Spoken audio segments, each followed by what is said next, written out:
Today's video is sponsored by BetterHelp, and I have an important message to share with you here in just a bit.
So welcome back to Outdoors with the Morgans. I'm down here at the Woodyard this morning, and we're going to start going through a massive amount of red oak here.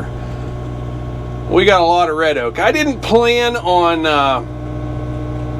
cutting and splitting wood this summer, but we got so much of it, and we've been selling so much, you just got to stay ahead of the game. You know what I mean? This stuff will all be for next year. I'll show you in a little bit here what the master plan is here. It's going to work out really well. But red oak is by far my favorite. We're going to start filling up the wood bunker again, and we're also going to start working on filling some firewood baskets with bundle firewood. So in other words, the bundle wood will be like perfect wood, bark free, nice and straight. That'll go into the baskets. Everything else will be really good wood as well, but it'll go into the wood bunker. I'm using the Splitfire 4209 right now. I haven't run this for a while, and this is one of those things, it takes you just a little bit to kind of get back in the groove, maybe 3 or 4 minutes, and then you're kind of sailing right along after that. But as soon as you get on it, I don't know why, maybe it's just me, it takes me a few minutes. And it takes a little bit of concentration to run this, just to get things lined up the way you want it. And all I'm doing right now is downsizing to make this stuff a little bit more manageable. And then we will run it through the split force and size it. I know it is 2 steps, but it's easier this way, and we make a much better product doing it this way. I want to show you something with one of these rounds. Here's a smaller one. I'll just demonstrate with it. There's a method to this. I'll do it here in front of the camera, okay? So you want it straight in the splitter as best you can. And then I like to keep it on the ground or real close to the ground, because sometimes it will split and fall out, partially split, and fall out before it splits all the way through. So I like to leave it on the ground. I split that one down once. Now I'm going to pick it up, swing it over to the pile. Same thing here. Just kind of get it close to the pile. Split it the rest of the way. But this is an enjoyable setup here to run. Like I said, you have to concentrate, but I love coming down here. I'll normally wear those 3M Bluetooth headphones. It's not loud in here, but put a podcast on and just get in the zone and make product to sell. Nothing like it. So today's video is sponsored by BetterHelp, and I want to talk about how important it is to ask for help if you're struggling with mental health. Life can be challenging at times, and sometimes we all need a little bit of support.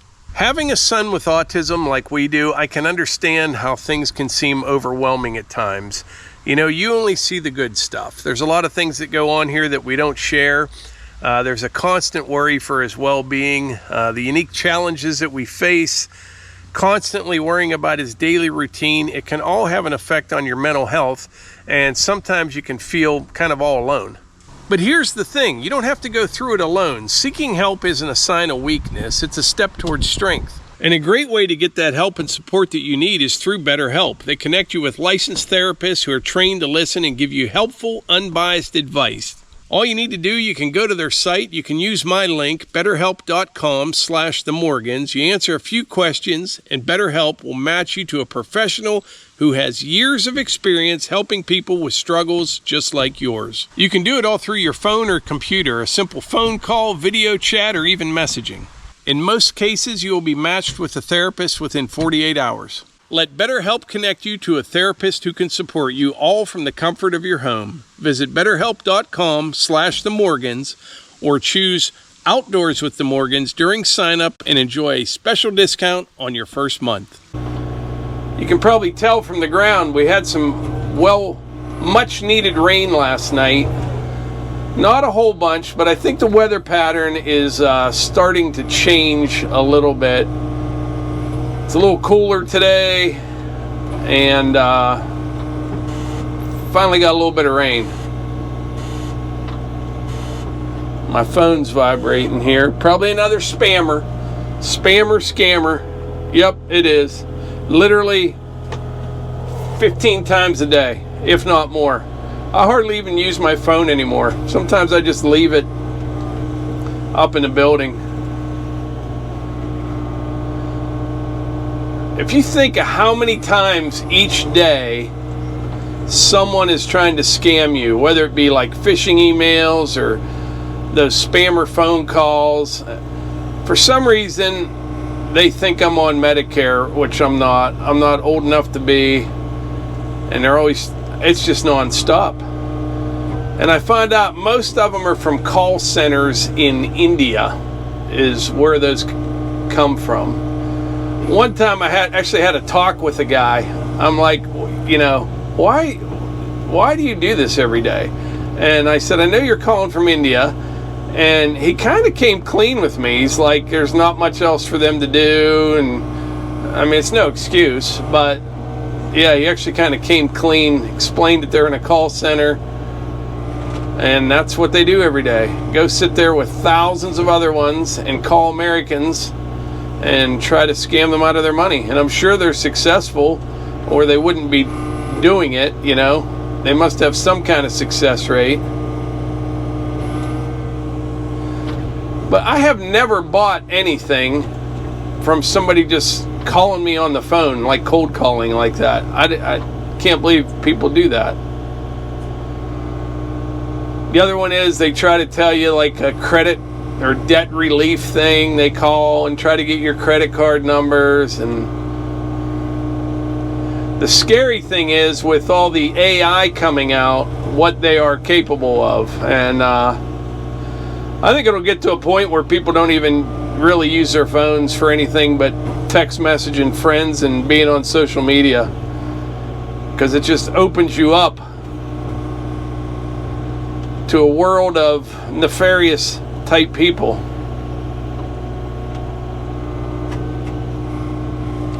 Everything gets screwed up though. You know, the phone was the greatest thing in the world,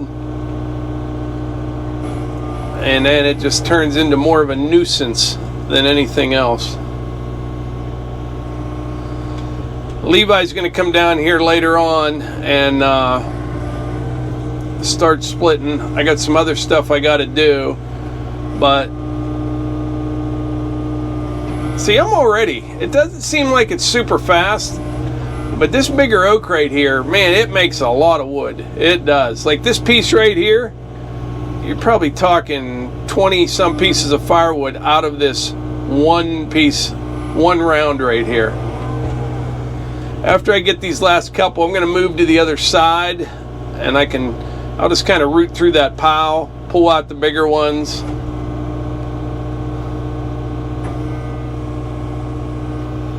We've been trying to hit the bundle thing hard the last couple years, and we do sell quite a bit, but nothing compared to what we could sell. What happens is we run out of dry wood,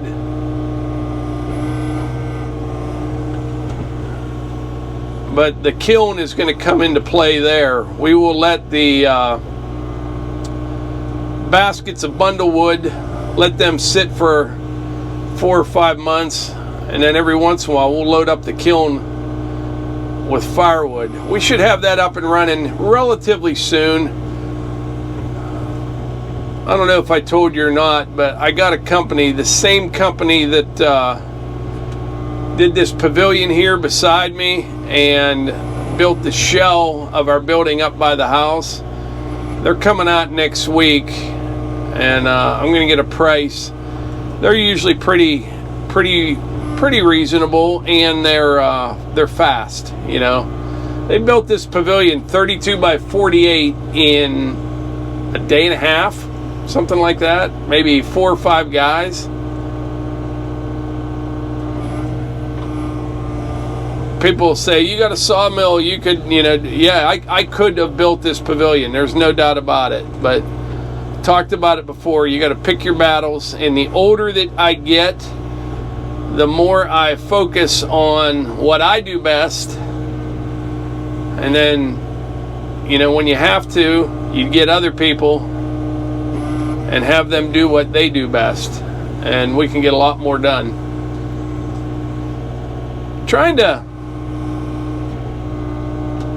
I'm trying to build something here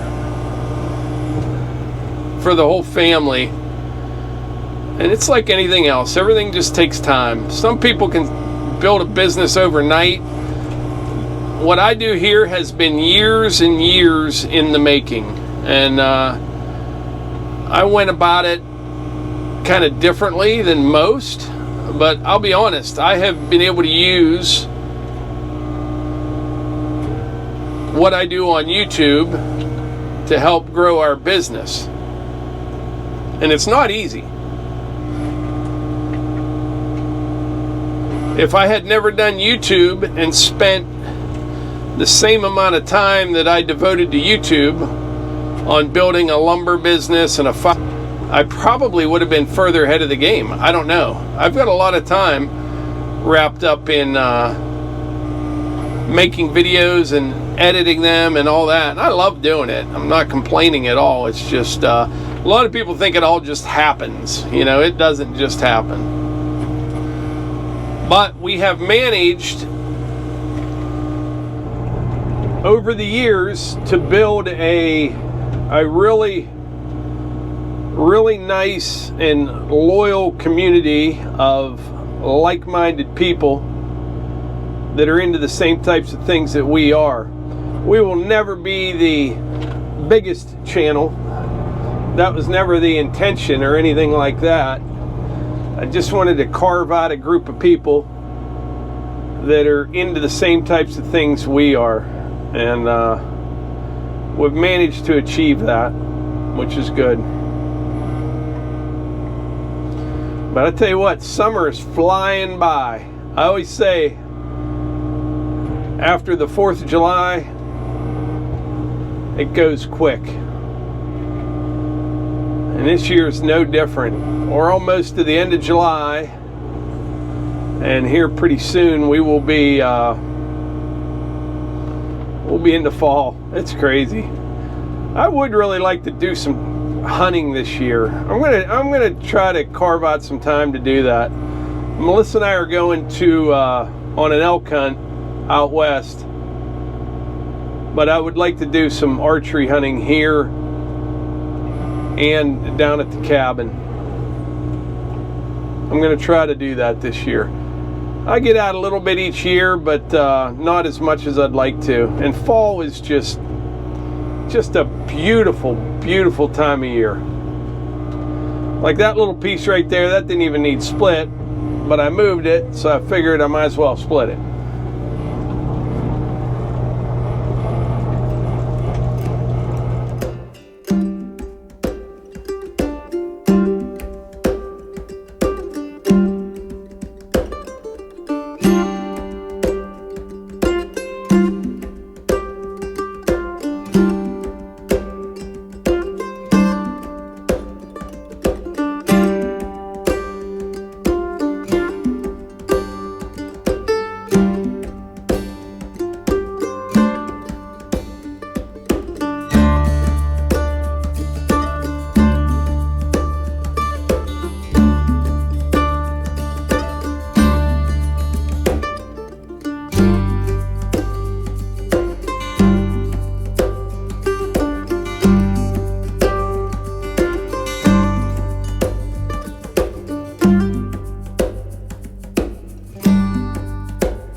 We are off to a good start here. This is how this is going to go down. I've got a firewood basket right there. Levi's going to come down in just a bit and start splitting. Anything with bark on it or just a little bit gnarly will go right into the wood bunker. Everything for bundle wood will go into that basket. But I probably got about 1.5 cords, 2 cords here ready to go. I think I mentioned earlier when I was in the excavator just how much time that split fire saves. It seems like you're adding an additional step, but just being able to downsize this stuff, it's just so much easier. I remember years ago wrestling around with those big rounds. You know, oak is heavy. It's really heavy stuff, but if you can get it to where it's manageable, throw it on the splitter, you can make a bunch of wood in a hurry. And in the big picture, it's actually faster than the old way. So Melissa just came down to check things out, but when she walked down here, she had this look on her face, like sticker shock is what she told me it is. What happened?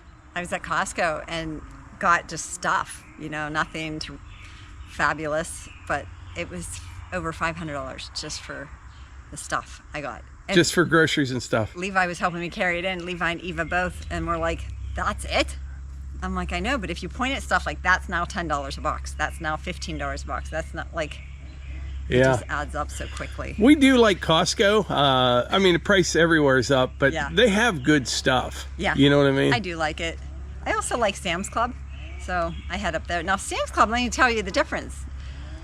Sam's Club has an app, so does Costco, but it's called Scan and Go. So at Sam's Club, you can grab your thing, scan the barcode, put it in your cart, do all your shopping that way, scan everything. At the end, because your card's attached, you cash out on your app and it gives you a QR code. And when you get to the door, before they let you out, they scan it, and then they of course always scan and check a couple things in your cart. But I love it. There's no waiting in those lines. Costco, they don't have that on the app yet. Maybe they're going to. Where we live, I swear they could open another Costco. Yeah. Exactly the same size. Yeah. And I have never been there a time when it's not busy. Yeah. It's busy. It really is. It used to be when they first opened, you'd go, and when it was real busy, you'd say, oh, it's like it's the day before holiday. Right. It's like that all the time now. Well, they're throwing up condos everywhere. So out in that area, there's just those condos and townhouses, and it's so congested. Traffic is a disaster. You try to avoid that area at all costs. Go different routes because you're going to spend most of your time sitting in traffic. And where we live, it's deceiving because we have a bunch of property, but we are on the outskirts of all that madness. So when we go shopping or whatever, it's just chaos, literally 10 minutes down the road from here. Yeah. So, I mean, we live in a nice spot. You can go out in the woods. Right. It's like you're in the middle of nowhere. Yeah, I do love that. Love the trails, love the trees. But we talked before, you know, about being prepared and things. And every time I'm at Costco, the same thing runs through my head. There can't be half of 1% of the population there at any given time. Right. I mean, not even close to that. So you think to yourself, if something were to happen, because there's just non-stop tractor trailers restocking, how quickly things would go south. I mean, in a day. You need a reminder or a warning to like go grab some extra spaghetti sauce, water, like whatever you'd like, and you think you should have some like get some stuff on hand. Do it now. Yeah. Let me remind you in case you forgot. You know, light bulbs, flashlights, batteries, like grab it. I wish Costco would like one night a week be open 24 hours. I'd go out there like That's actually a good idea. Yeah, or even later. 2 in the morning, you know what I mean? Yeah. Well, on Saturdays, you know, we work around the property all day, and then by the time you have dinner, shower, you're like, oh, I'll run to Costco. They close early on Saturdays. Yeah. So. Yeah. That's it. But anyway, Levi's going to come down here, start splitting this stuff up, and we're preparing for next year. More preparing, Melissa. Got to get preparing. Yeah. Do it now. Got to get ahead of the game. But anyway, I think that's about it for today's video. You want to thank everyone for being here? Thanks so much for being here. We'll see you on the next one.